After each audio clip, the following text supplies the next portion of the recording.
अध्याय पहिला. मंगलाचरण. शिष्याच्या हृदयातील गुरुभेटीची तळमळ. श्री गणेशाय नमः. हे गजानना, तुला नमस्कार असो. तू विश्वाचा प्रतिपालक आहेस. जे तुझी भक्ती करतात त्यांच्या कार्यात विघ्ने येत नाहीत. तू 14 विद्या व 64 कलांचा स्वामी आहेस. तुझे महात्म्य खूप थोर आहे. म्हणूनच सुरवर, मुनिजन व भक्तगण कार्यारंभी तुझेच पूजन करतात. हे गौरीसुता, गुरुचरित्र लिहावे असे माझ्या मनात आहे. तू बुद्धिदाता आहेस, म्हणून तुला वंदन करून मी अशी प्रार्थना करतो की हे कार्य तू निजकृपेने पूर्णत्वास ने. मला आशीर्वाद दे, स्फूर्ती दे. आई सरस्वती, मी तुला नमस्कार करतो. श्री नृसिंह सरस्वती हे माझे गुरु. त्यांच्या नावात तुझे नाव असल्यामुळे तू मला अत्यंत प्रिय आहेस. तू माझ्यावर प्रसन्न हो. या ग्रंथकार्यासाठी मला मदत कर.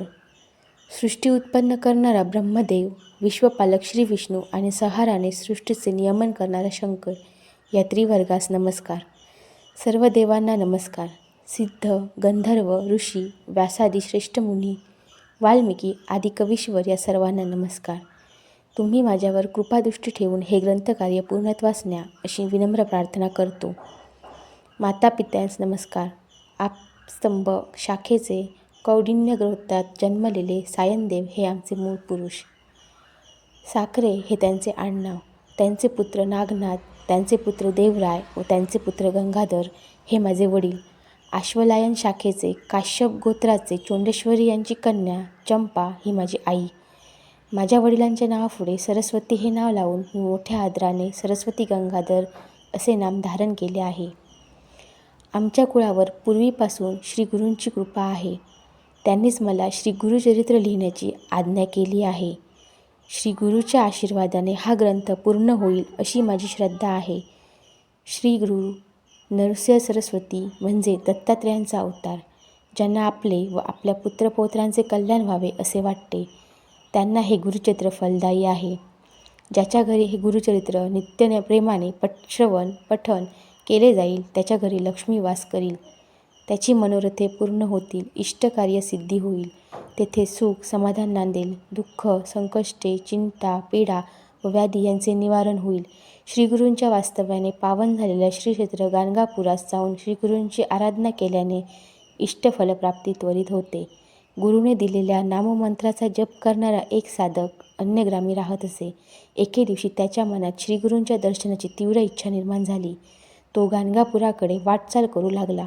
तो श्रीगुरूंना करुण वचनांनी एकसारखा आळवीत होता. गुरुदेव, मी आपला दास आहे. आपण माझी तळमळ जाणता. ज्यांच्या स्मरणाने समस्त दैन्यांचे निरसन होते, त्या तुम्ही मला आज दर्शन दिले नाही तर तुमच्या महात्म्याला कमीपणा येईल. तुमच्या भेटीसाठी मी अत्यंत व्याकुळ झालो असताना तुम्ही माझ्यावर कृपा केली नाही तर मी कुठे जाऊ. वेद म्हणतात, गुरु हेच त्रयमूर्ती आहेत. भक्तांसाठी कृपासिंधूच आहेत. कलियुगात ते नृसिंह सरस्वती या नावाने विख्यात होतील. अगम्य लीला दाखवून लोकांचा उद्धार करतील. हे गुरु, त्या वेदवचनांना तू माझ्या बाबतीत खरे करून दाखव.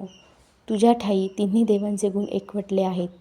तू परम दयाळू आहेस. म्हणून माझी तुला विनंती आहे की मला भावभक्ती माहीत नाही. माझे चित्तही स्थिर राहत नाही. तरीही मला वेगाने पाव.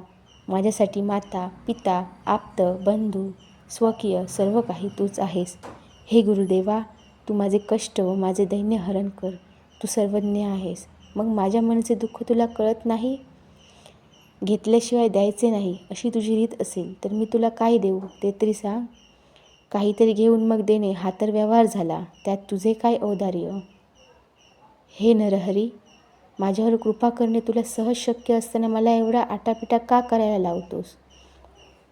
मी बालक तुझा सेवक आहे. त्याच्या बाबतीत एवढी कठोरता धरणे तुला शोभत नाही. तू माझ्यावर रागावला आहेस का? माझ्यावर कृपा करण्यासाठी एवढा विलंब का? तेव्हा नामधारकाच्या हृदयातील तळमळ जाणून गायीने वस्त्रासाठी पावावे तसे गुरुनाथ शिष्यासाठी धावले.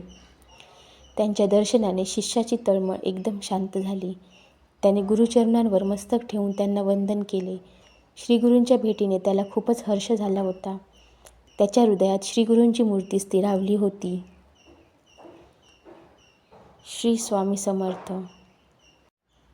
श्री गुरुचरित्र कथासार अध्याय पहिला समाप्त. व्हिडिओ आवडल्यास लाईक करा, शेअर करा आणि सबस्क्राईब करा.